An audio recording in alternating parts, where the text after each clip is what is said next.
All right. I'm still working through some of the older stuff that I had written, and was a word group, a writers group assignment that we had, and the story had to contain the words liquid, strength, and bones, and it had to be a western. And I'm not used to writing westerns, but it was fun, and it let us break out of our shell, and write something that we're not normally used to writing. And that was the whole point behind all these exercises, was to open up the experience. But the name of the story was God's Gun. Enjoy. God's Gun by S.P. Dorning. The gun lay quietly next to his Bible, not saying anything, but calling to Randall Guthrie just as sure as if it was the devil himself. Randall had been a very temperamental man in his youth, prone to drinking and fighting. He'd been known as the fastest gun in these parts for a long time. It wasn't a time that he was fond of recalling. He had been a different man then. Back then he had been a man that was ridden by demons and driven to ruin the lives of others. Then God had called him to preach the word and changed his life forever. He had never regretted the choice, but today had a different feel to it. Today was a dangerous day, and the temptation to pick up the gun and strap it on was very strong. It was almost too strong. There was another man in town. He had ridden in the day before yesterday and spent the day hanging around the Old Dog Saloon. His name was Alan Langley, and he was set on proving himself as a fast gun. Some of Randall's parishioners had heard him bragging about how he was going to start his career here. Randall wasn't sure, but from the way the man had eyed him as he walked through town yesterday, he was pretty sure Mr. Langley had heard some of the old stories of Randall's gunfighting days. The gun kept calling to him throughout his morning prayers. He knew a run-in with Langley was inevitable, and it weighed on his heart like a heavy stone. It was a dreadful feeling, and rested in his stomach and chilled his bones, draining his strength away. Had this been the way other men had felt about him? He had changed his ways and done so much over the last 5 years to try and make up for the old Randall, but now it seemed that his tab had come due. It had been a wonderful 5 years, worth so much more than those he had spent as a brigand. Once again, Randall found himself in his bedroom. He had put off going to town as long as he dared. Old Widow Johnston was in a sorry state, and Doc Brown had blatantly stated that she wouldn't make it through the day. It was his duty as a parson to go and check in with her. The gun glinted in the light next to the black leather-covered Bible. With a sigh, Randall made his choice and moved toward the table. Alan Langley downed the liquid fire from the shot glass as he sat at the bar of the Old Dog Saloon. He had known that Randall Guthrie had settled here in the valley.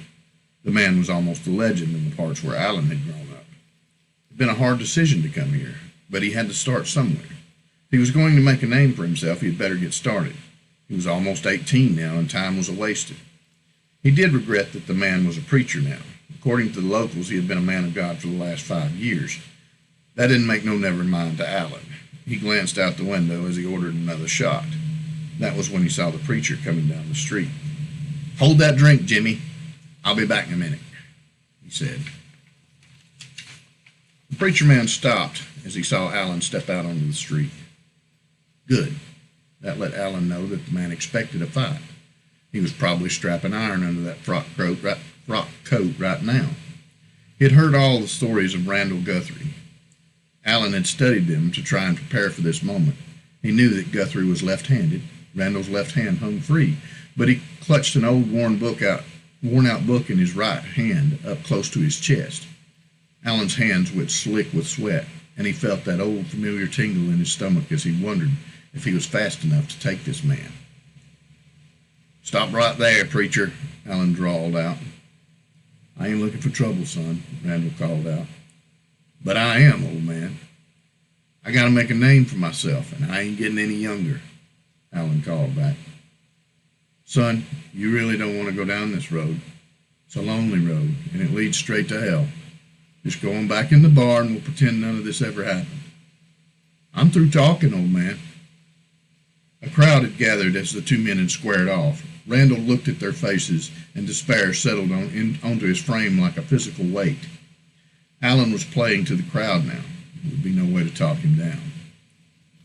What happened in the next few moments was a blur for everyone that stood watching the scene in the dusty street of their little town. The events were a blur, but the outcome would change them forever. The sun beat down on the two men, and sweat began to form on their brows. Some say that what Randall Guthrie was doing was just wiping sweat out of his eyes. But as his left hand moved, Allen drew down, and the sound of thunder erupted from the six-gun now gripped in his hand. Immediately after that, a second shot echoed the first.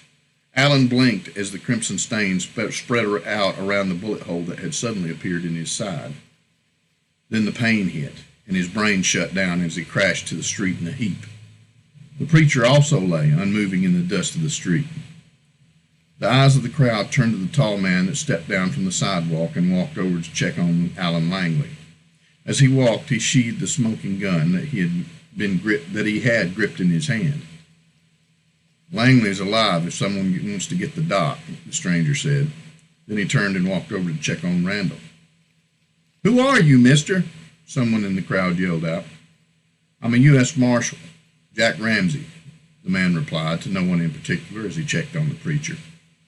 Ramsey squatted down and picked up the book Randall had been clutching. He smiled and shook his head as he looked at it. A bullet hole had penetrated the O in holy, and there was no exit hole. The bullet had been stopped by the pages of the book.